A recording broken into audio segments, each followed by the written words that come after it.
on Kashmir, actually we have done, I think, a good job solving most of it. I think removing Article 370 was step number one. Holding elections, which were done with a very high turnout, was step number 3. I think the part we are waiting for is the return of the stolen part of Kashmir, which is on the under illegal Pakistani occupation. When that's done, I assure you, Kashmir solved. Take a gentleman here on the aisle. Yep. My name is Nisar. I am an author and a journalist. Let me make you a little nervous, Your Excellency. Thank you very much for your dissertation. Yeah. Kashmiris are up in arms because India is occupying Kashmir illegally. That's the reason why they are protesting. Now, given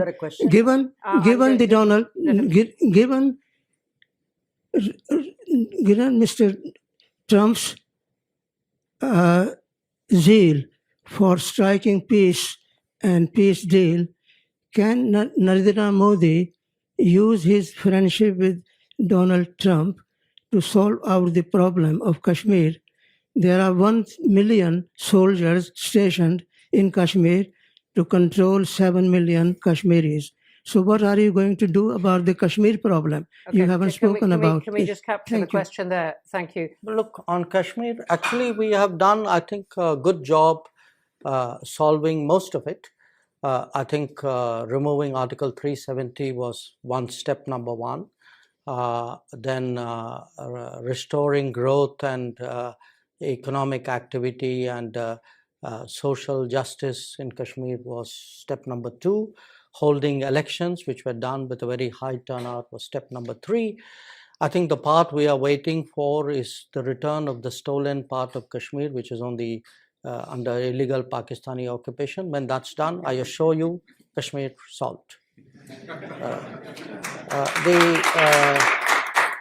The second question, Global South. Look, there are different ways of looking at it, and I give you a perspective.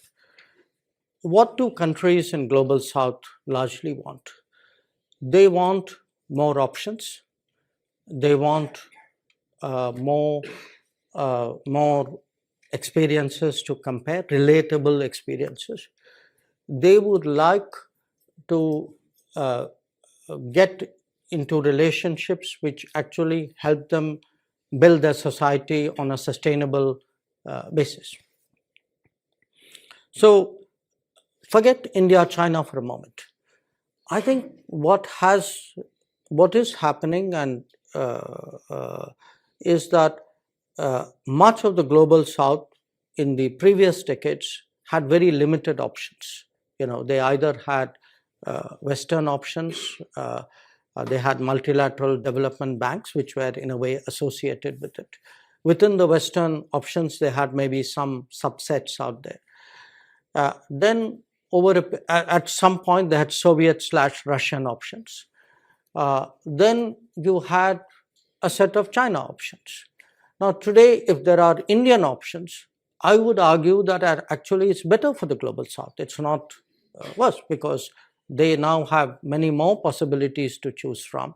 They will be in a position to evaluate which of these options and which of these relationships somewhere fit into their growth aspirations. And I can certainly say, where India is concerned, we have today projects in almost 80 countries of the Global South. We have delivered actually about 600 significant projects in the last many years. And I do think that by doing so, obviously the partner country is benefited, but it also strengthens the hands of the partner country in dealing with other relationships. So I would not put this negatively at all. In fact, just like I say for India's positioning, a multipolar world is helpful, I think for Global South as well, I think a multipolar world is helpful, and it actually increases their negotiating ability. हमसे जुड़े रहने के लिए हमारे YouTube channel को subscribe करें और नई वीडियो की नोटिफिकेशन के लिए बेल आइकॉन को दबाएं।